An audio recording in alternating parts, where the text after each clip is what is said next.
Pranams to Divine Mother, pranams to Sri Aurobindo, pranams to Guruji Sri M.P. Pandit, pranams to my mentor and father Sri N. Rajagopal. இன்றைக்கு நாம் பார்க்க போகும் தலைப்பு divine worker. இது SS. Anandhi Geetha அதில் தான் வருது எதுவும். ஸோ இங்கே பகவான் ஸ்ரீ அரவிந்தர் டிவைன் ஒர்க்கரின் குணாதிசயங்களை பற்றி பேசுகிறார். நாம் ஒவ்வொன்றாக பார்ப்போம். முதலில் நம் மனதில் எழும் கேள்வி, டிவைன் ஒர்க்கர் என்பவர் யார்? அதாவது தெய்வீக வேலை செய்பவர் யார்? இதுதான் நம் உள்மனத்தில் இந்த கேள்வி எழுகிறது. அதற்கு பகவான் ஸ்ரீ அரவிந்தருடைய பதில், டிவைன் ஒர்க்கர் என்பவர் தெய்வீக பிறப்பிற்காக உழைப்பவர். தெய்வீக பிறப்பு என்றால் டிவைன் பர்த். தென் அடுத்த கேள்வி, வாட் இஸ் டிவைன் பர்த்?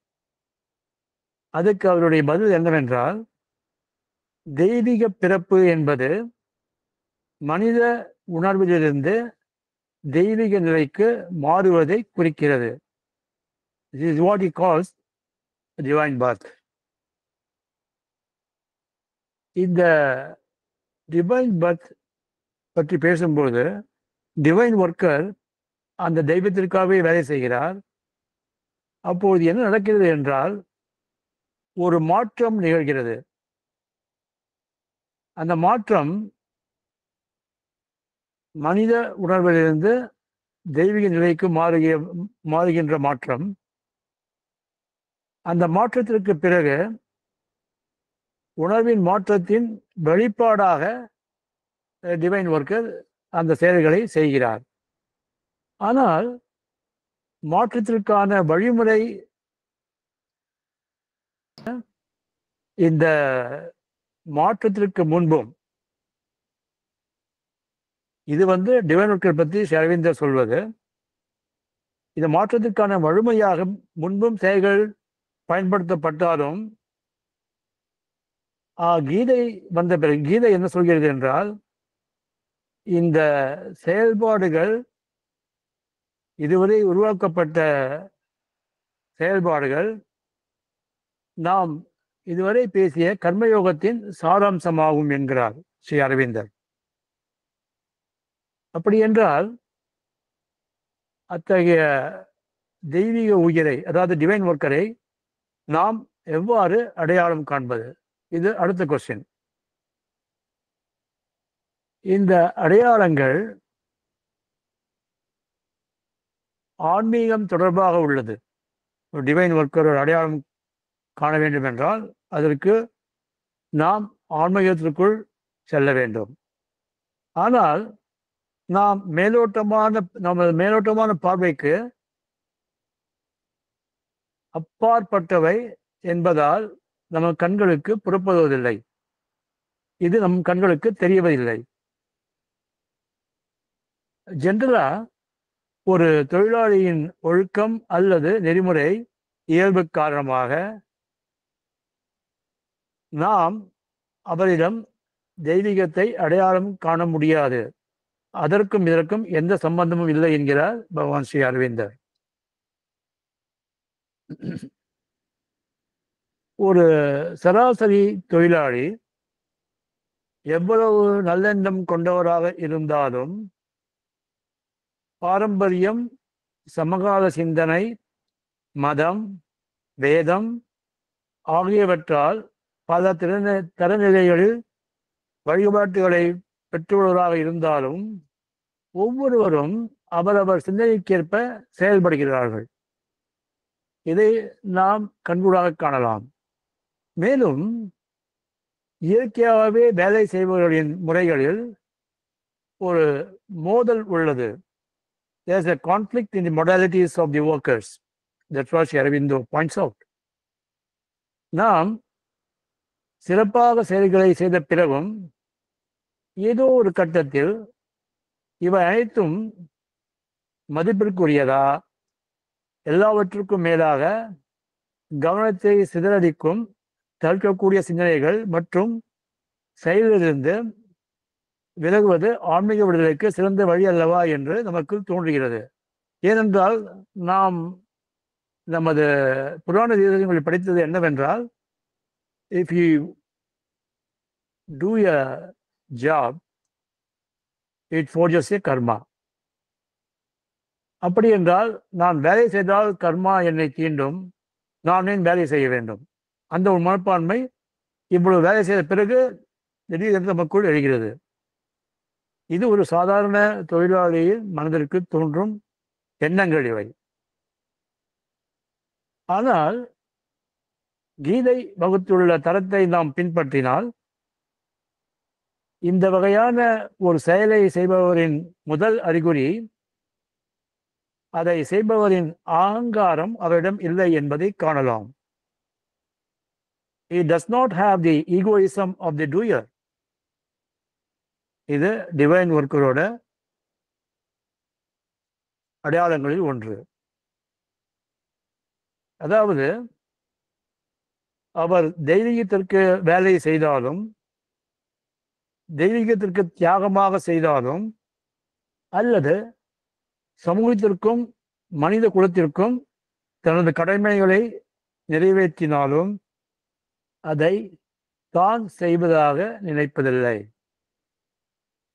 அவர் என்ன நினைக்கிறார்? இதை நான் செய்யவில்லை. அவருக்குள்ள இருக்கிற ஒரு ஃபீலிங் இது. பொதுவாக இதை பற்றி ஸ்ரீ அரவிந்தர் விரிவாக பேசும்போது, பொதுவாக எல்லா இடங்களிலும் செய்பவர் நான் செய்கிறேன் என்ற உணர்வோடு இருப்பார். அது நமக்கு எல்லாருக்கும் தெரியும். ஒருவர் இந்த நான் என்ற தன்மையை முட்டாள்தனமாக வெளிப்படுத்தினாலும் சரி, அல்லது தன்னலமற்ற வார்த்தைகளால் மறைக்கும் அளவுக்கு புத்திசாலியாக இருந்தாலும் சரி, சம்பந்தப்பட்ட நபர் தான் என்ன செய்கிறோம் என்பதை நன்கு அறிவார். He knows what he does. ஆனால் சரியான மனநிலையில் செயல்படுபவர் ஏதோ ஒரு கட்டத்தில் தான் செயல்படுவதில்லை, மாறாக 3 குணங்கள் கொண்ட இயற்கையே தன் மூலம் செயல்படுகிறது என்று உணர்கிறார். மேலும் அவர் உயர்ந்த அளவிலான விழிப்புணர்வு வரும்போது, that is higher level of awakening வரும்போது, தனது இருப்பிற்கு காரணமாக பரபிரம்மம் தான் தன் மூலம் செயல்படுகிறார் என்பதை உறுதியாக உணர்கிறார். That's what he believes. அவர் ஒரு சேனல் மட்டுமே. எனவே அவர் இயற்கையின் இயக்கத்துடன் தன்னை அடையாளம் படுத்திக் கொள்வதில்லை. மேலும் அவர் செயல்பாட்டின் இறைவனின் விருப்பத்துடன் தன்னை சம்பந்திப்படுத்திக் கொள்ளாத அளவிற்கு பணிவானவர். முதலில் அவர் செயல்பாட்டில் இறைவனின் விருப்பத்துடன் தன்னை சம்பந்தப்படுத்திக் கொள்ளாத அளவுக்கு பணிவானவர். அவர் எந்த நிலையிலும் தான் செய்பவராக உணர்வதில்லை. முதலில் இது இயற்கை, அடுத்தது அது செய்வது இறைவன் என்று நினைப்பவர். அவர் ஒரு சுயம் மறைக்கப்பட்ட தனிநபர், செல்ஃப் எஃபேஸ்ட் இண்டிவிஜுவல். அதுதான் டிவைன் ஒர்க்கரின் முதல் அடையாளம் என்கிறார் பகவான் ஸ்ரீ அரவிந்தர். அடுத்த அடையாளம், இரண்டாவது அடையாளம் என்னவென்றால், வழக்கமான ஆசைக்கான உந்துதல் அங்கு இல்லை. There is no desire. நமது 90% செயல்பாடுகள் ஆசையில் தூண்டுதலினால் ஏற்படுகின்றன. எந்த வகையான ஆசையாக இருந்தாலும் சரி, அது புகழுக்கோ பெயருக்கோ அல்லது முக்திக்கான ஆசையாக இருக்கலாம், அல்லது பொருளாதார முன்னேற்றத்திற்கான ஆசையாக இருக்கலாம். அது எதுவாக இருந்தாலும் ஆசையின் சக்தி இருக்கிறது. There is a force of desire. இந்த ஆசைதான் ஒரு நபரை இயக்குகிறது என்கிறார் பகவான் ஸ்ரீ அரவிந்தர். ஆனால் இங்கே டிவைன் ஒர்க்கர் தனது உணர்விலிருந்து ஆசையை நீக்குவதில் மிகவும் கவனமாக இருக்கிறார். அவர் ஒரு ஆசையால் இல்லாமல் அது செய்யப்பட வேண்டிய வேலை என்பதால் அந்த வேலையை செய்கிறார். அது அவருக்கு வந்த ஒரு பணியாக கருதி அதை செய்கிறார். இறைவன் தனக்கு கொடுத்த பணி என்ற நோக்கில் அதை செய்து முடிக்கிறார். அவருக்கு எந்த வகையான தனிப்பட்ட உந்துதல் இல்லாததால் எப்படியும் அவர் வேலையை செய்வார் என்று அது அர்த்தப்படுவதில்லை என்கிறார் ஸ்ரீ அரவிந்தர். ஆசையின்றி செய்யும் வேலை தனிப்பட்ட விருப்பத்தின் குறுக்கீடு இல்லாததால், தட் இஸ் பர்சனல் டிசைர், மிகவும் சிறப்பாக செயல்படுகிறது என்பதை கீதை கவனமாக சுட்டிக்காட்டுகிறது. மேலும் அந்த செயல் தெய்வீகத்திற்கு அர்ப்பணிக்கப்பட்டதால் டிவைன் ஒர்க்கர் அதை முடிந்தவரை சரியாக செய்வதில் கவனமாக இருக்கிறார். அதில் செயல்திறன் மட்டுமில்லாமல் வேலையில் முழுமையும் அடைவது டிவைன் ஒர்க்கரின் குறிக்கோள். அதாவது to attain perfection, strive for perfection is is aim. அவரிடம் அகங்காரம் இல்லை. அவர் ஆசையிலிருந்து விடுபட்டவர். அவர் தன் தனித்தன்மை உணர்விலிருந்தும் விடுபட்டவர். தன் ஒதுக்கமான செயல்பாட்டில், that is process of self effacement, அவர் ஒரு தனி மனிதன் என்ற உணர்வை முற்றிலும் அகற்றி இறைவனால் தேர்ந்தெடுக்கப்பட்ட கருவி என்ற உணர்வு கூட இல்லை அவரிடம். அதனால் அங்கே அகங்காரத்தின் வாசனை இல்லை. இது மிகவும் முக்கியமான ஒரு பாயிண்ட் ஆகும். டிவைன் ஒர்க்கர் தனது ஆளுமையை, தட் இஸ் இஸ் பர்சனாலிட்டி, முழுவதும் அழித்து விடுகிறார். அந்த ஆளுமை என்பது எல்லாரையும் கட்டுப்பாட்டின் வைக்கும் ஒன்றாக இருக்கலாம், அல்லது ரஜோ, சத்வ மற்றும் தமோ குணங்களில் மீது முக்கியம் கொண்டதாக இருக்கலாம். இதன் விளைவே தனிப்பட்ட முறையே செயல்களின் வடிவத்தை தீர்மானிக்கிறது. எனவே டிவைன் ஒர்க்கர் இந்த தனிப்பட்ட முறையிலிருந்து விலகி நிற்கிறார். This is another important point to rise above gunas. Divine worker ஒரு கருவியாக இல்லாமல் வெறும் ஒரு சேனலாக இருப்பதையே உணர்கிறார். அப்படி என்றால் சேனலுக்கும் கருவிக்கும் என்ன வித்தியாசம்? இந்த சேனலுக்கும் ஒரு கருவிக்கும் உள்ள வித்தியாசம் என்னவென்றால், ஒரு கருவி, தட்ஸ் இன்ஸ்ட்ருமெண்ட், அதன் இயல்பின் திறன்களால் கட்டுப்படுத்தப்படுகிறது. ஆனால் சேனலோ அப்படி இல்லை. சேனல் வழியாக எதுவும் கடந்து செல்லலாம். It works like a conduit. அதாவது ஒரு குழாய் இருக்கு, அந்த குழாய் வழியாக நாம் தண்ணீரை அனுப்பலாம், இல்லை என்றால் ஆயில், எண்ணெயை அனுப்பலாம், இல்லை என்றால் காற்றை அனுப்பலாம், கேஸ். அப்போது என்ன நடக்கிறது என்றால், அதன் சேனல் வழியாக எது கடந்து சென்றாலும் அது இந்த சேனலின் குணங்களால் அஃபெக்ட் ஆவதில்லை, பாதிக்கப்படுவதில்லை. ஏனால் சேனலுக்கு குணங்கள் கிடையாது, ஆளுமையின் தோற்றம் இல்லை. இதுதான் டிவைன் ஒர்க்கரின் மூன்றாவது பண்பாகும். He doesn't want to be an instrument, or because he is having a feeling that the moment you feel that you act as an instrument, a sort of ego will set in. I'll explain more. Just I will give you an example. ஒருத்தர் ஒரு அன்னதானம் பண்றார். ஆனா இவர் சாத்விக குணம் படைத்தவர், தன் பேர் புகழ் எதற்குமே ஆசைப்படாதவர். அவர் ஒவ்வொரு இடத்திலும் ஒவ்வொரு தினமும் எங்கேயோ தான தர்மம் செய்து கொண்டே இருக்கிறார். அன்னதானமாக இருக்கலாம், வேற வழியாக தானமாக இருக்கலாம். ஆனால் அவருடைய பணி தொடர்ந்து கொண்டே இருக்கிறது. அவர் என்ன செய்ய நினைக்கிறார் என்றால், தான் தெய்வத்திற்கு செய்யும் சேவையாக அதை நினைக்கிறார். இங்கே என்ன நடக்கிறது என்றால், he feels that he is an instrument chosen by the divine. அப்போ என்ன ஆகிறது, அவர் ஒரு சமயம் ஒரு அது அன்னதானம் நடக்கிற இடத்துக்கு போகிறார். அங்கு பல பேர் கேட்கிறார்கள், யார் இது பண்ணுகிறார்கள் என்று. அவர்கள் எங்களுக்கு தெரியாது அப்படிங்கிறார்கள். அவர்களும் சாப்பிட்டு விட்டு போயிடுகிறார்கள். அவர்கள் அந்த இடத்தில் இருக்கிறார். ஆனால் ஒரு வார்த்தை கூட அவர் பேரே சொல்லாமல் தானம் செய்கிறார். அது எவ்வளவு பெரிய யோகி என்று ஒருவர் கூட சொல்லவில்லை அங்கே. அதை அந்த ஒரு நினைப்பு இவருக்குள் ஒரு ஜஸ்ட் an எக்ஸ்பெக்டேஷன், ஒரு எஃபெக்ட் வருது. That is affected by that non praising by the recipients. ஒன்றும் சொல்லலை, பட் அவர் அதுக்கு ஆசைப்படலை. ஆனால் ஏதாவது சொல்வார்கள் என்று எதிர்பார்ப்பு இருக்கிறது அங்கே. அதைத்தான் அவர் இன்ஸ்ட்ருமெண்ட்ல ஒரு ஈகோ இருக்கு. சேனல்ல அது கிடையாது. பிகாஸ் சேனலுக்கு குணங்களே இல்லை. இவருக்கு குணம் இருக்கு இல்லையா, ரஜோ தமஸ் சத்துவகுணம். சத்துவகுணம் இருந்தாலும் அதுவும் ஒரு குணம்தான்.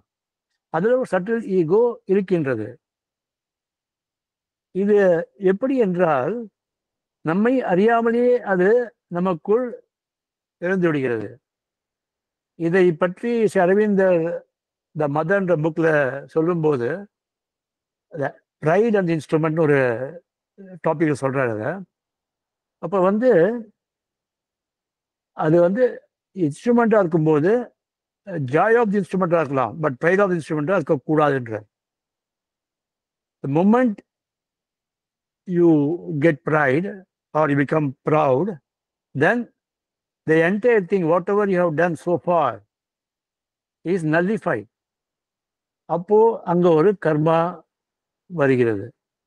அதைத்தான் divine worker, even he doesn't feel that he is an instrument. He feels he is only a channel. அவ்வளவுதான். ஸோ அதனால அந்த குணங்கள் எதுவுமே அவரை தீண்டுவதில்லை. யார் சொன்னாலும் சரி, சொல்லாவிட்டாலும் சரி, அவர் அதை பற்றி கவலைப்படுவதும் இல்லை. இது டிவைன் ஒர்க்கரின் மூன்றாவது பண்பாகும், ஒர்க்கிங் as a சேனல். அடுத்தது, பண்புகளுக்கு அப்பாற்பட்ட ஆளுமையை, the thing,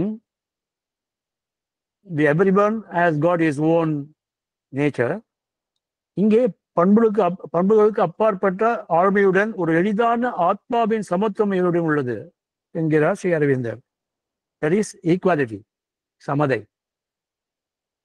இங்கே என்ன நடக்கிறது என்றால், நிகழ்வு என்னவாக இருந்தாலும் அது வெற்றியோ தோல்வியோ அதை அவர் அமைதியாக ஏற்றுக்கொள்கிறார். விஷயங்கள் எப்படி மாறினாலும் அவர் தான் செய்ய வேண்டியதை செய்து முடிக்கிறார். பெரும்பாலும் நம் பார்வையில் தோல்வியாக தோன்றுவது இறுதி வெற்றிக்கு இன்றியமையாததாக பங்களிக்கும் காரணியாக மாறிவிடும். அது நமக்கு அப்போது தெரிவதில்லை. எனவே தெய்வீக காரியங்களில் ஈடுபடுவதற்கு தோல்வியும் வெற்றியும் மிக குறைந்த அர்த்தத்தையே தருகின்றன. சமத்துவ உணர்வு உள்ளவர்களுக்கு என்ன நடந்தாலும் அது இறைவனின் விருப்பம் என்று நினைக்கிறார்கள். டிவைன் ஒர்க்கரை பொறுத்தவரையில் எந்த புகார்களும் இல்லை, எந்த வருத்தங்களும் இல்லை, மேலும் எந்த எதிர்பார்ப்புகளும் இல்லை. That is, no complaints, no regrets, no anticipations. அவர் எந்த விஷயம் நடந்தாலும் அதை அப்படியே ஏற்றுக்கொள்கிறார். போர் போன்ற சூழ்நிலைகளில் அவர் எதிர்கொண்டாலும் அவர் எப்போதும் ஒரு நண்பராகவும் இரக்க குணம் படைத்தவராகவும் விளங்குகிறார். அவர் ஒருவரை கொன்றால் கூட, even if he kills, அவர் ஒருவரை கொன்றால் கூட அதுவும் உயர்ந்த அளவிலான இரக்கத்திலிருந்து வருகிறது. அவர் இதயத்தில் பகை இல்லை. இதை ஸ்ரீ அரவிந்தோ வேறு இடத்தில் கூறும்போது, கொல்ல வேண்டும் என்றால் இதயத்தில் அன்புடன் கொள்ளுங்கள். இது வெளிப்படையாக முரண்பாடாக தோன்றலாம், ஆனால் அதுதான் உண்மை என்கிறார் ஸ்ரீ அரவிந்தர். இத நம்ம ஏற்கனவே வாட்டி பார்த்துருக்கோம். அர்ஜுனன் வந்து with lot of hatred he wanted to kill Duryodhan. அப்ப கிருஷ்ணர் சொல்றார், அர்ஜுனா நான் தான் சொல்றேன் அவனை நீ கொல்லணும்னு. ஏன்னா அவன் அவ்வளோ தகாத காரியங்கள் செய்திருக்கிறான், அவன் கொல்லப்பட வேண்டியவன் தான். ஆனால் அவனை கொல்லும்போது லவ், அன்புடன் அவனை கொல்லப்படுகிறார். அர்ஜுனனுக்கு புரியவில்லை, இது எப்படி நான் அன்புடன் அவனை கொல்ல முடியும்? அவன் வந்து திரௌபதி மானபங்கத்தை படித்தது, இவர்கள் வனவாசம் இருந்தபோது இவர்களுக்கு ஏராளமான துன்பத்தை கொடுத்தது, இதையெல்லாம் நான் எப்படி மறக்க முடியும் என்கிறான். இது என்னால் முடியாத ஒன்று. அவனை பார்க்கும் போதே அதெல்லாம் தான் எனக்கு ஞாபகம் வருகிறது. எப்படி நான் அவனை அன்போடு கொள்வது என்று கிருஷ்ணர் பரமாத்மாவை பார்த்து கேட்கிறான். அதற்கு அவர் சொல்கிறார், அர்ஜுனா நான் உனக்கு கீதை உபதேசித்தேன், அதில் நீ என்ன தெரிந்து கொண்டாய்? உனக்குள் நான் இருக்கிறேன், எல்லா ஜீவனுக்குள்ளும் நான் தான் இருக்கிறேன், நீ பார்க்கும் இடங்கள் பார்க்காத இடங்கள் எல்லாவற்றிலும் நான் தான் இருக்கிறேன், இந்த உலகம் முழுவதும் வியாபித்து இருக்கிறேன். அப்படி இருக்கும்போது அதே நான் உன்னில் இருப்பது எவ்வளவு உண்மையோ அதே போல் அவனில் இருப்பதும் உண்மை. அப்படி அவனை நீ வெறுப்போடு அவனை கொன்றால் அதில் காயப்படுவது நான் தான். Because I am the person who is hurt because of your attitude. அவனுக்கு ஒன்றுமே புரியவில்லை. ஆனால் ஒன்று புள்ளதாகிறது. கண்ணன் சொல்வது உண்மை. ஏன்னா தனக்குள்ள அவர் இருக்கிறார், அவனுக்குள்ளேயும் அவர் இருக்கிறார். அவர் இல்லை என்றால் அவன் உயிரோடே இருக்க மாட்டான். அவன் ஆத்மா செலுத்துவதும் உள்ளுக்குள்ள இருந்து பரமாத்மா தான், அர்ஜுனனை செலுத்துவதும் பரமாத்மா தான். அப்படி இருக்கும்போது அவன் உடம்பைத்தான் அவர் கொலை சொல்கிறார், அவன் ஆத்மாவை யாராலும் மதிக்க முடியாது. அதனால்தான் சொல்கிறேன் அர்ஜுனா, அவனை கோது, அன்புடன் கொள்ள முடியாவிட்டாலும் முடிந்தது வேறு வெறுப்போடு கொள்ளாதே என்கிறார். அதை அவன் ஏற்றுக்கொள்கிறான். அதனால்தான் இங்கே ஸ்ரீ அரவிந்தர் he says, if you want to kill someone, kill him with love, but there should be a purpose. ஏனென்றால் அங்க துரியோதன் கொல்லப்பட வேண்டியவன். அது மாதிரி டிவைன் ஒர்க்கர் ஒருவரை கொள்வதென்றால் அவருக்கு தெரியும், இவருக்கு நம் இந்த உடலிலிருந்து அந்த ஆத்மாவுக்கு விடுதலை அளிக்க வேண்டும் என்பதால் அவர் கொள்கிறார். ஆனால் அன்புடன் கொள்கிறார். அதுதான் உண்மை. ஸ்ரீ அரவிந்தர் எடுத்துக்காட்டிய உண்மை இதுதான். அவர் என்ன சொல்கிறார் என்றால், அன்பு ஏனென்றால் சம்பந்தப்பட்ட நபர் கொல்லப்படுவது நல்லது என்பதை அவர் உணர்ந்திருக்கிறார். அந்த டிவைன் ஒர்க்கருக்கு தெரிகிறது. நம்ம புராண கதைகளில் பலமுறை சொல்லப்பட்ட உண்மை இதுதான். ஒரு அசுரன், Aurobindo calls him as fallen god, ஏதோ ஒரு சாபத்தால் மனித பிறவியை எடுக்க நேரிடும் போது தன்னை இந்த மனித பிறப்பு மற்றும் இறப்பிலிருந்து தன்னை விடுவிக்க வேண்டும் என்று இறைவனிடம் வேண்டுகிறான். கடவுளும் தன் வாளின் ஒரே வீச்சால் அவனை கொன்று அவனுக்கு முக்தி அளிக்கிறார். இது நாம் பல புராணங்களில் படித்திருக்கிறோம். ராட்சதர்கள் எவ்வாறு தெய்வத்தால் கொல்லப்படுகிறார்கள் என்று. ராமர், ராவணன், கிருஷ்ணன், சிசுபாலன், கம்சன் எல்லாருமே. எனவே பக்தன் இறைவனிடம் கொண்டிருக்கும் பல்வேறு வகையான உறவுகளில் பகைமையும் ஒன்றாகும். ஆனால் உலகில் வேறு எந்த மரபிலும் தெய்வீகத்துடன் பகைமையை சாத்தியமாக உருவாக அனுமதிப்பதில்லை. ஆனால் இங்கு அது சாத்தியம். ஏனெனில் ஒருவர் செய்யும் வேலை மகிழ்ச்சிகரமாக இருந்தாலும் சரி, விரும்பத்தகாததாக இருந்தாலும் சரி, அது உயர்ந்த இரக்கத்தினால் செய்யப்படுகிறது. இதுவரை நாம் டிவைன் ஒர்க்கரிடம் அகங்காரம் இல்லாமை, ஆசையின்மை, ஆளுமையின் மன அழுத்தம் இல்லாமை, ஆன்மாவின் உறுதியான சம்மதை பற்றி பார்த்தோம். இவை அனைத்தின் விளைவாக ஒரு டிவைன் ஒர்க்கர் தன் தனித்துவமான அம்சம் என்னவென்றால், அவருடைய தனித்துவமான அம்சம் என்னவென்றால், அவர் எப்போதும் உள்மகிழ்ச்சியில் நிறைந்திருப்பார். That is inner joy. எந்த வேலை செய்தாலும் காரணமற்ற மகிழ்ச்சி இருந்து கொண்டே இருக்கும் அவரிடம். There is causeless joy. சாதாரண மனித இன்பம் மகிழ்ச்சியாக வெளிப்பட சூழ்நிலைகளில் நமது இன்பம் மகிழ்ச்சியான மனித சூழ்நிலைகளில் வெளிப்பட சூழ்நிலைகளில் ஏற்படுகின்றது. மகிழ்ச்சி அல்லது இன்பத்தின் அதிர்வுகளை உருவாக்கும் அது என்னவென்றால் அது வெளிப்புற காரணங்கள் உள்ளன அதற்கு. ஆனால் ஒரு டிவைன் ஒர்க்கரை அவர் விஷயத்தில், ஆன்மீக ரீதியில் உணர்ந்த நபரின் விஷயத்தில், அதாவது ஸ்பிரிச்சுவலி ரியலைஸ்ட் பர்சன், உள்மகிழ்ச்சியின் காரணமாக மற்றும் இடைவிடாது இருந்து கொண்டே இருக்கும். அது ஒரு அமைதியின் மகிழ்ச்சியான அலையாக இருக்கலாம். ஆனால் அது எந்த நிகழ்விலும் தடையின்றி எப்போதும் இருந்து கொண்டே இருக்கும். What ever may be the circumstance. ஒரு சேடான நிகழ்வாக இருக்கலாம், இல்லது ரொம்ப வருத்தப்பட வேண்டிய ஒரு சூழ்நிலையாக இருக்கலாம். அப்பவும் அந்த இன்னர் ஜாய், உள்மகிழ்ச்சி அவரிடம் இருந்து கொண்டே இருக்கும். இந்த மகிழ்ச்சி சாதாரணமாக நமது மனித சந்தோஷத்திலிருந்து வேறுபட்டது. The divine work inner joy, it is different from our happiness.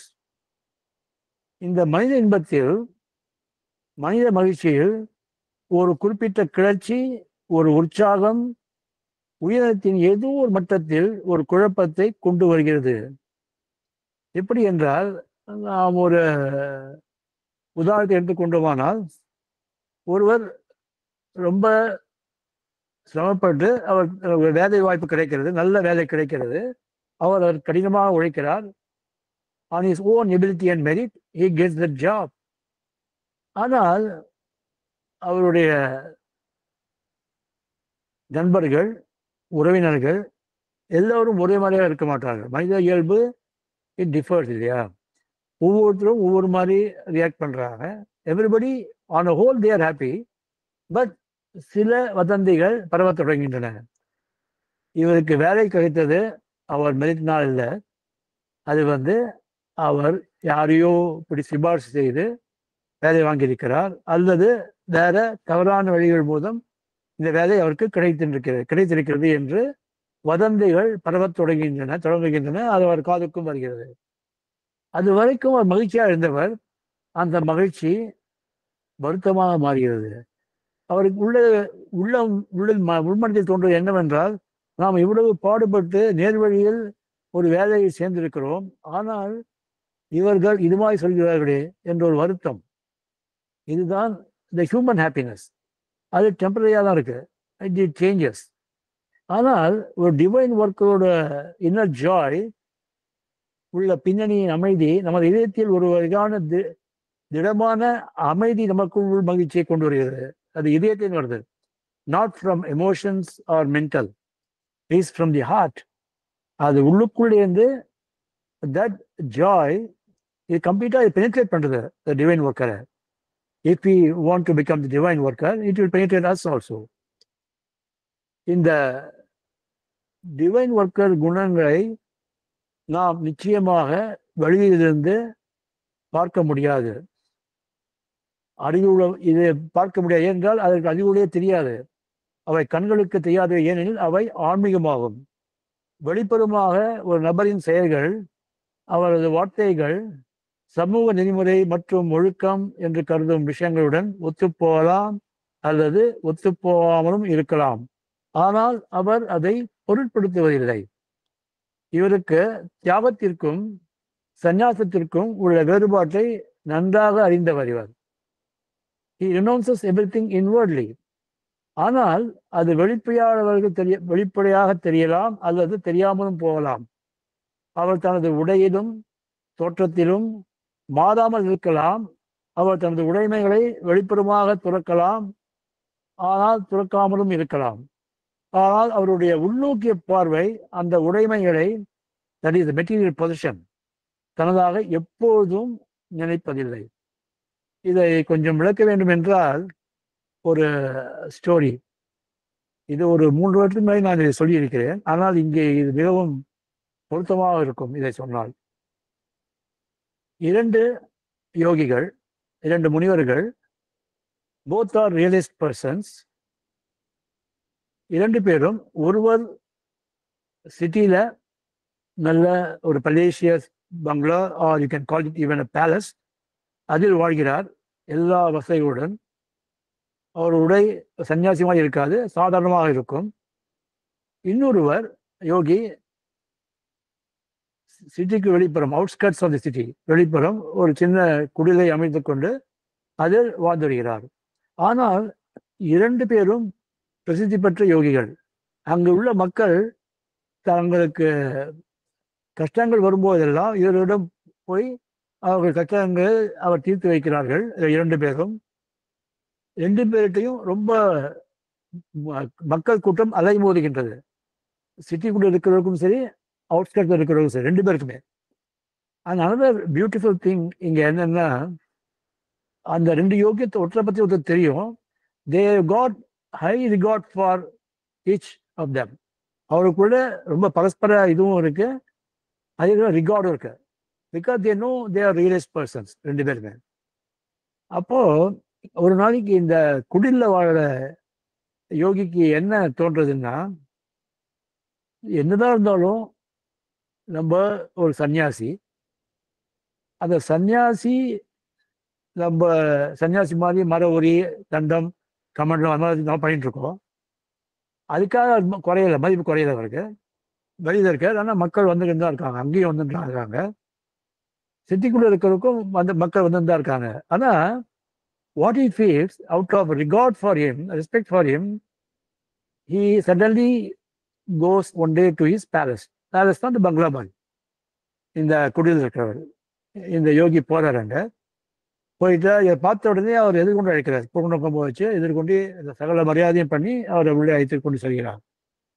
அவர் உள்ளே சென்றவுடன் அங்கே நிறைய அவருடைய சிஷ்யர்கள் இருக்கிறார்கள், அங்கே பணிபுரிவர்கள் இருக்கிறார்கள்.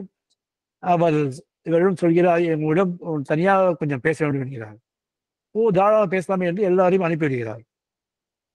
அப்போது அவர் சொல்கிறார், சுவாமி, நீங்கள் கற்றறிந்த யோகி, அது ஒரு கொஞ்சம் கூட எனக்கு ஐயமில்லை. ஆனால் நீங்கள் வாழ்கிற வாழ்வும் இந்த இது கொஞ்சம் படோடவான வாழ்வு, இதற்கும் உங்கள் உள்ஞானத்திற்கும் சம்பந்தமே இல்லையே. அதனால் இன்று மக்கள் ஒன்றும் பேசவில்லை, நாளை யாராவது உங்களை பற்றி பேசினால் எனக்கு அது ரொம்ப வருத்தமாக இருக்கும். எனவே நான் சொல்வதை நீங்கள் கேட்பதாக ஒன்று சொல்கிறேன், சொல்லுங்கள், கேட்கிறேன் என்கிறார். ஒன்றுமில்லை, நாம் இருவரும் இந்த ஊரை விட்டே சென்று விடுவோம். எங்கேயோ ஒரு காட்டில் போய் நாம் தினம் ஒரு முனிவர்கள் போல் காய்கறி உண்டு தவம் செய்து நம்ம மீது வாழ்க்கையை கழிப்போம் என்கிறார். இவ்வளவுதானே என்கிறார். ஆமாம் என்கிறார். உடனே அவர் இதோடு உடனே கிளம்புகிறார். ஒன்றும் எடுத்துக்கொள்வார் கூட. அவர் வந்தார், கூடவே கிளம்பிவிட்டார். அவர்கள் பணியாளர்களுக்கோ சிஷியர்களுக்கோ ஒன்றும் புரியவில்லை எங்கே செல்கிறார் என்று. அவர் சொல்ற, நான் வரேன், அப்புறம் பார்க்கலான்னு போயிடுறார். ஸோ 2 பேரும் நடந்து செல்கிறார்கள். இவர்கள் சென்று கொண்டே இருக்கும்போது வழியில் அவர்கள் நகரத்தை விட்டு வெளியேறுகிறார்கள். வரும் வழியில் அவருடைய குடில் வருகிறது. இந்த யோகி குடில், யோகியின் குடில் வருகிறது. அதை தாண்டி செல்கிறார்கள். சிறிது தூரம் சென்றவுடன் அவருக்கு இந்த மற்றொரு யோகியிடம், இந்த நகரத்தில் வாழ்ந்த யோகியிடம் சொல்கிறார், ஒரு நிமிடம் என்கிறார். என்ன என்கிறார்கள். இல்லை, என்னுடைய தினசரி பூஜைக்கு நான் என் கமண்டலமும் தண்டமும் எப்பொழுதும் வைத்துக் கொள்வேன். அதுதான் எனக்கு, அதைத்தான் என்று வேற என்றும் நான் வைத்துக் கொள்வதும் இல்லை. எனக்கு அது ஒன்றுதான் தேவை என்று அதை போய் எடுத்து வருகிறேன் என்கிறார். இவர் சிரிக்கிறார். ஏன் சிரிக்கிறீர்கள் என்கிறார். உங்களுக்கு நான் எப்படிப்பட்ட வாழ்க்கையை வாழ்ந்து வந்தேன் என்று தெரியும். அங்கே எவ்வளவோ தங்கம், வெள்ளி, பணம், வைடூரியம் எல்லாம் கொட்டி கிடக்கிறது. நீங்கள் என்ன சொன்னீர்கள்? நீங்கள் உடனே வாருங்கள், நம்ம 2 பேரும் போய் காட்டிருக்குன்னு சொன்னீர்கள். உடனே நான் எதை பற்றியும் கவலைப்படவில்லை. நீங்கள் சொன்ன உங்கள் வார்த்தைக்காக உங்களுடைய வந்து விட்டேன். ஆனால் உங்களால் இந்த கமண்டலமும் தண்டமும் அதை நினைக்கும் போது அதில் ஒரு பற்று இருக்கிறது. The sort of attachment. You can call it desire. அந்த அட்டாச்மெண்ட் டிசைனாக தான் வருது. அது இல்லாம உங்களால் பண்ண முடியும். யூ ஆர் எ யோகி, உங்களால் பண்ண முடியும். ஆனா உங்களுக்குள்ள இருக்கிற உள்மனசு அந்த ஒரு இதை அட்டாச்மெண்ட்டை இன்னும் விடலை என்று இவரிடம் சொல்கிறார். உடனே அவர் இவர் காலில் விழுந்து விடுகிறார். மன்னிக்க வேண்டும், தெரியாதனம் செய்துவிட்டு அதுவும் தேவையில்லை என்று அவர் கூடவே சென்று விடுகிறார். எதற்காக சொல்லுகிறேன் என்றால், இந்த attachment, see when you renounce the world, அரவிந்தர் நிறைய இடத்துல சொல்கிறார், because those days they want to renounce the world. இந்த வேர்ல்டே மாயம் என்கிற சொல்வர்களும் உண்டு. அதை இவர் ஆட்சேபிக்கிறார். See, the world is real. Here you have to come. There's a purpose in this world. You have to evolve here only. There is no other place in this universe where you can evolve. You can be there in the same status. But if you want to evolve further, you have to come on this plane, earth plane only என்கிறார். அப்படி அவர் என்ன சொல்கிறார் என்றால், நம்ம renounce பண்றது world அல்ல. You have to renounce all your desire, ego, jealousy, love, greed, இதெல்லாம் renounce பண்றேன்றார். அதெல்லாம் ரினவுன்ஸ் பண்ண வேண்டியது. Only you should aspire for the divine, nothing else. அதுதான் the aspiration, rejection, surrender, இதெல்லாம் தான் சொல்றாரு. So the story gives us a lesson that attachment, superficial, இதெல்லாம் நம்ம வச்சுக்கலாம். ஆசிரமத்தில் everybody owns so many things there, but inwardly they are not attached to that. That is the message conveyed by the story. And Sri Aurobindo says, you have to inwardly renounce everything. You should not renounce the world அப்படின்றார். இங்கே மறுபடியும் நம் divine worker பற்றி வருவோம். இங்கே divine worker இறைவனிடம் தெய்வீக சக்தி இருக்கிறது அல்லவா, அந்த தெய்வீக சக்தியிடம் சரணடைகிறார். He surrenders lock, stock and barrel. இதன் விளைவாக what happens is, எதுவும் அவரை தொடுவதில்லை, எதுவும் அவரை மனதளவில் காயப்படுத்துவதில்லை. அதனால் அவர் வலியிலாலோ துக்கத்தினாலோ துடைக்கப்படாதவர். இதைத்தான் சான்ஸ்கிரிட்டில் ஆவரணம் என்கிறார்கள். மேலும் அவர் தனது செயல்களை பிரம்மத்தில் நிலைநிறுத்துகிறார். இது is very important. He feels அந்த பிரம்மம் தான் எல்லாவற்றையும் அவரை செய்விக்கிறது. அந்த செயல்களை பிரம்மத்தில் நிலைநிறுத்துவதால் அவரை அமைதி சூழ்கிறது. The peace, the bliss surrounds him. மேலும் அந்த செயல்களின் பலன்களை பிரம்மத்திற்கு சேர விடுகிறார். அவர் எதுவுமே தனக்கென்று எடுத்துக்கொள்வதில்லை. அந்த பலன்களும் பிரம்மத்துக்கே என்று சேர விடுகிறார். அந்த பலன் எதுவா இருந்தாலும் சரி, அவர் அதை பற்றி கவலை கொள்வதில்லை. இதுதான் மிக முக்கியமான ஒரு அடையாளங்களில் ஒன்றாகும். another feature, மற்றொரு குணம் என்னவென்றால், அவருடைய மற்றொரு அம்சம், இயற்கையிலிருந்து விலகி இயற்கையின் செயல்களை கவனிப்பதன் மூலம் அவர் தொடங்கினாலும், he starts with that, but அவர் இயற்கையை தாண்டி செல்ல கற்றுக்கொள்கிறார். இந்த ப்ராசஸ் என்னது, we want to go beyond the nature. அவர் அந்த நிலையை அடைந்ததும் இயற்கை கூட உயர்ந்த இறைவனால், அதாவது புருஷோத்தமன் விருப்பத்தையே நிறைவேற்றுகிறது என்பதை அங்கே உணர்கிறார்.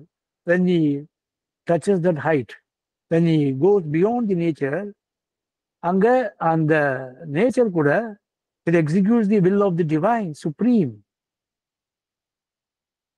நாம் நினைப்பது போல் இயற்கை இயந்திர கதியிலோ அல்லது தனிப்பட்ட மனித விருப்பத்தின்படி செயல்படுகிறது என்று நினைக்கிறோம். அது உண்மை இல்லை. ஆனால் ஒருவர் இயற்கையை விட உயர்ந்த நிலையில் இருக்கும் போது நாம் எப்போது அதை தாண்டி செல்கிறோமோ, இயற்கை எப்போதும் புருஷோத்தமனின் உயர்ந்த விருப்பத்தையே செயல்படுத்தி வருகிறது என்பதை அவர் உணர்கிறார். Divine worker. அவர் நெக்ஸ்ட் ஸ்டெப் என்ன பண்றாருன்னா, டிவைன் ஒர்க்கர் தனிப்பட்ட உருவாக்கம்னா that exceeds its personal formation. அதை மீறி அருவ உணர்வில் அடியெடுத்து வைக்கும் போது that is impersonal consciousness. அதில் அடியெடுத்து வைக்கும் போது அதுவும் ஒரு நிலைதான். There is also a stage. ஆனால் அந்த அருவ உணர்வை அடைந்து அந்த உணர்வின் செயல்படுவது இறுதி நிலை இல்லை என்கிறார் பகவான் ஸ்ரீ அரவிந்தர். No doubt, that is the stage. And when a person exceeds his personal formation and goes to that impersonal consciousness, goes into the impersonal consciousness, that is also a stage. But that's not a final stage. என்கிறார் ஸ்ரீ அரவிந்தர். இதில் இப்போ impersonal consciousness அதோட அர்த்தம் பார்த்தோம்னா ஆன்மீக அர்த்தம் அகங்காரம், ஆசை மற்றும் வடிவத்திற்கு அப்பாற்பட்ட அருவ யதார்த்தத்தை குறிக்கிறது இந்த இம்பர்சனல் கான்சியஸ்னஸ். பிரம்மத்தின் இந்த உருவமற்ற அம்சம் தனிப்பட்ட பண்புகள் அல்லாத தூய இருப்பு, that is existence, உணர்வு, that is consciousness, மற்றும் பேரின்பம், that is bliss என்று புரிந்து கொள்ளப்படுகிறது. இம்பர்சனல் கான்சியஸ் இப்படிதான் புரிந்து கொள்ளப்படுகிறது என்று வேதங்களும் சாஸ்திரங்களும் சொல்லுகின்றன. அதுதான் அவர், அதாவது divine mother,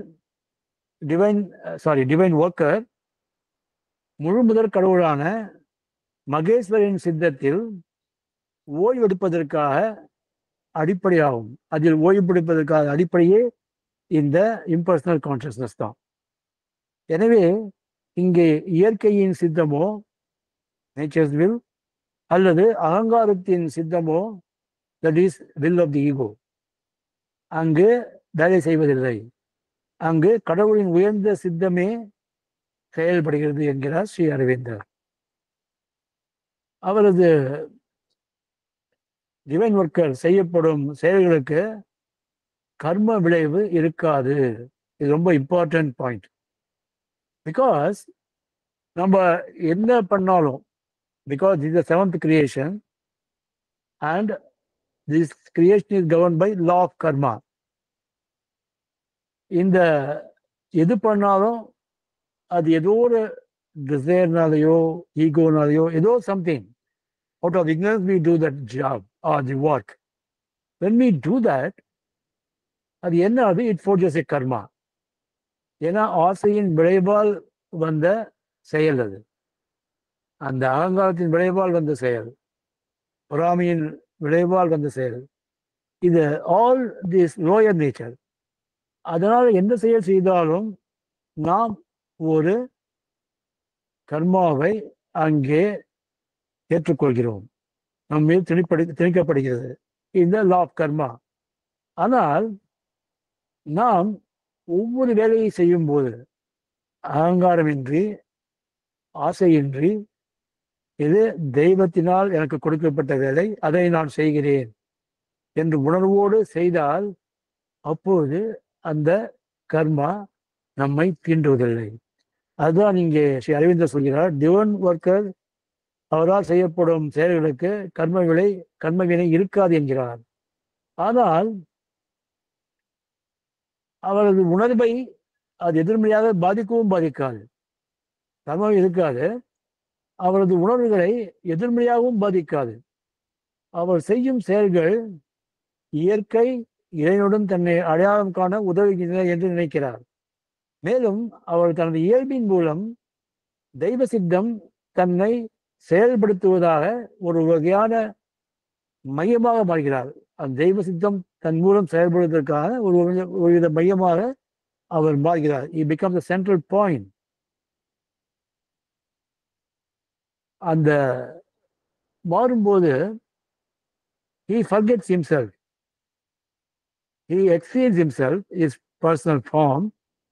He forgets himself. He is there.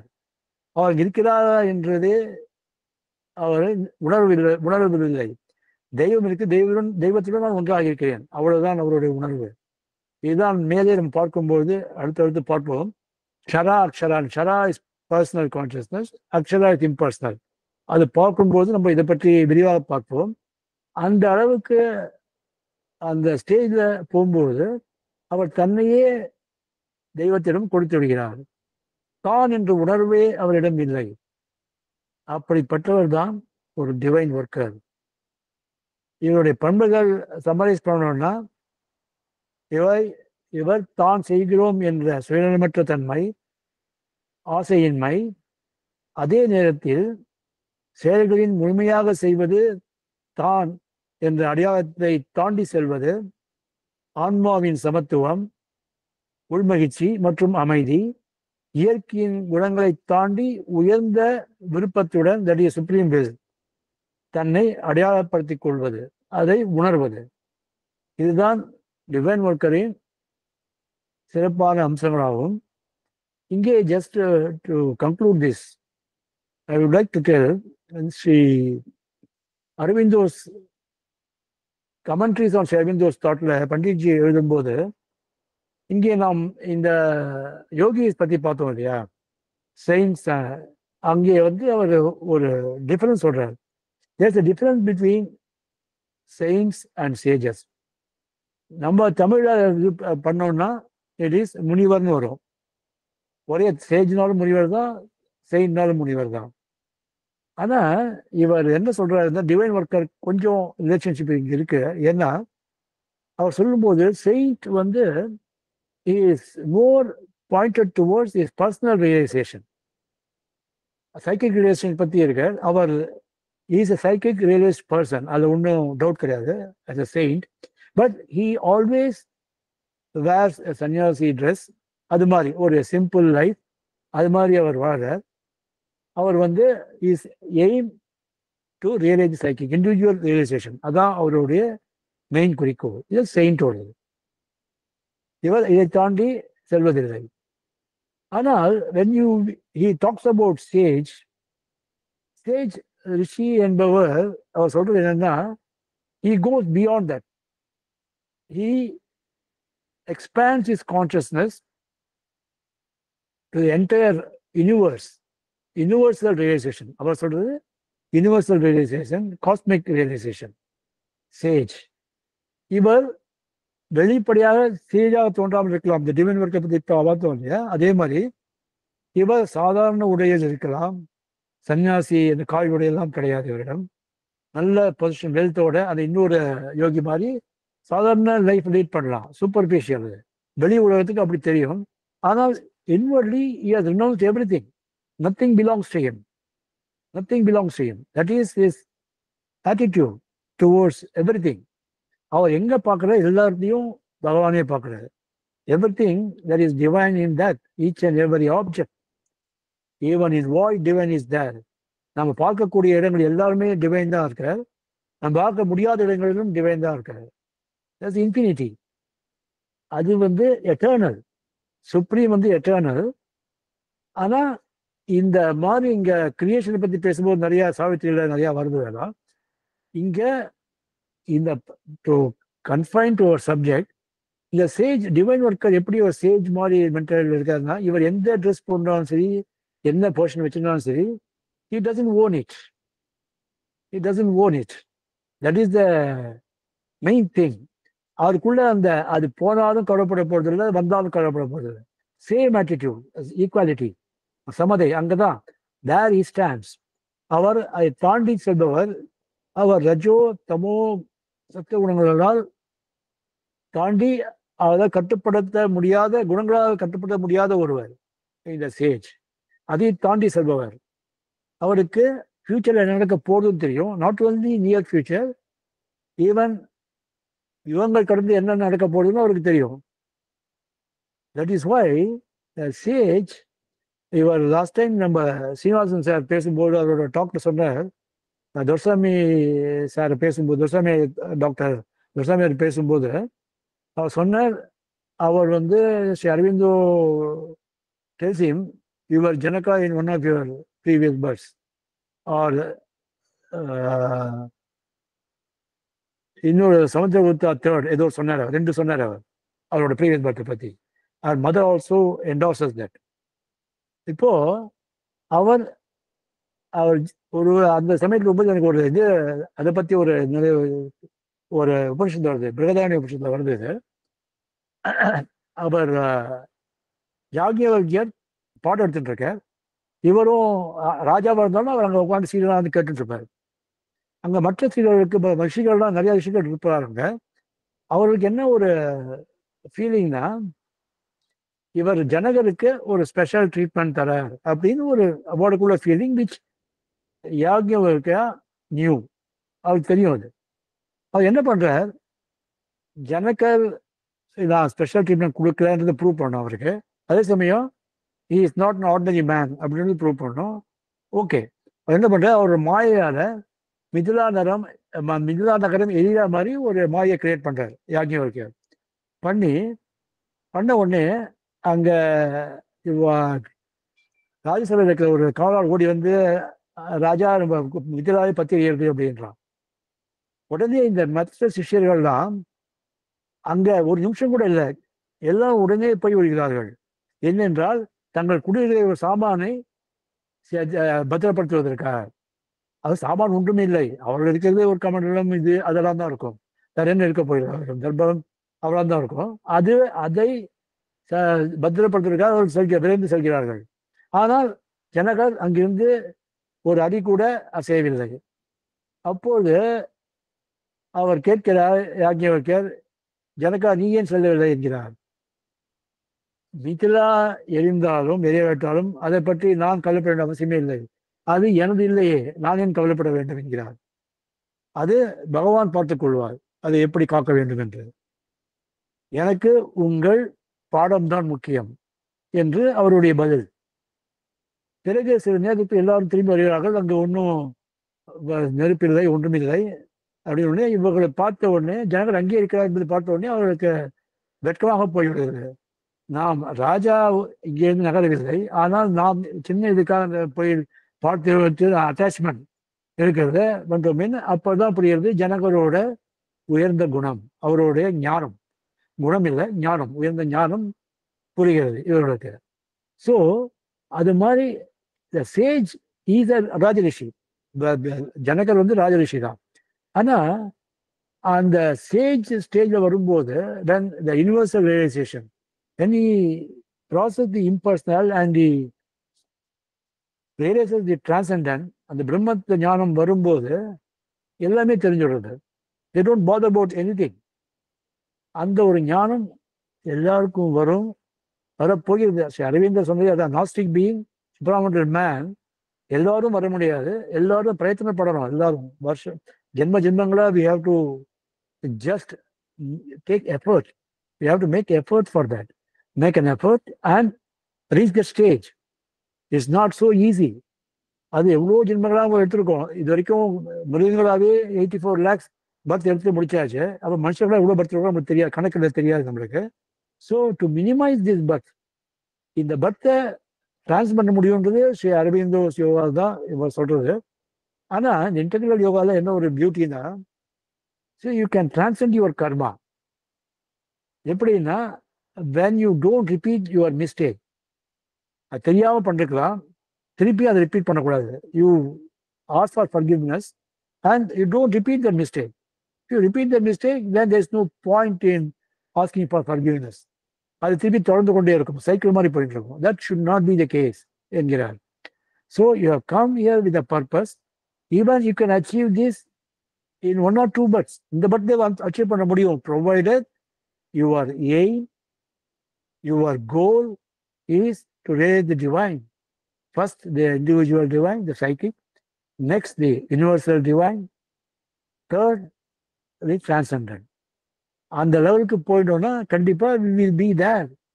அது எல்லாரும் ஒவ்வொருத்தரும் போகதான். Because ultimately we are all நம்ம கூட இருக்கிறதா டிவைன் ஸ்பார்க் தான். அந்த ஒன் பிகேம் மெனி தான் ஆன்சரே அதுக்கு. அப்படி இருக்கும்போது naturally we will reach that stage. But when, that is a big question mark. We have to work even from today. ஒருத்தர் கேட்கிறார் ஸ்ரீ அரவிந்தர், எனக்கு 80 வயசு ஆயிடுது, இனிமே கேன் ஐ ஸ்டார்ட் அப்படின்றார். ஒய் நாட் அப்படின்றார் Sri Aravindar. It's not too late. If you start now, it will continue your next birth. ஏன்னா இது ஒரு ஃபவுண்டேஷன் ஆகிடும். நெக்ஸ்ட் பார்த்து அங்கேயும் தான் தொடங்குவது. திருப்பி you will not start from scratch. அது கண்டிப்பாக கிடையாது. அதுலேருந்து தான் தகவல் it will continue from there. So it is not even too late for all of us now. Wherever we are at different stages of evolution, இங்கே நம்ம Indian start பண்ணா கூட we can achieve this. But you should have that. அந்த கோலை இதுவாக வச்சுட்டு எய்மாக வச்சுட்டு we should strive for that. Day in and day out we should think of, we should breathe the divine. If we breathe the divine, definitely all these things are possible. That's what I wanted to explain about the sage and saint. Thank you very much for giving this opportunity. Thank you very much. Thank you, sir.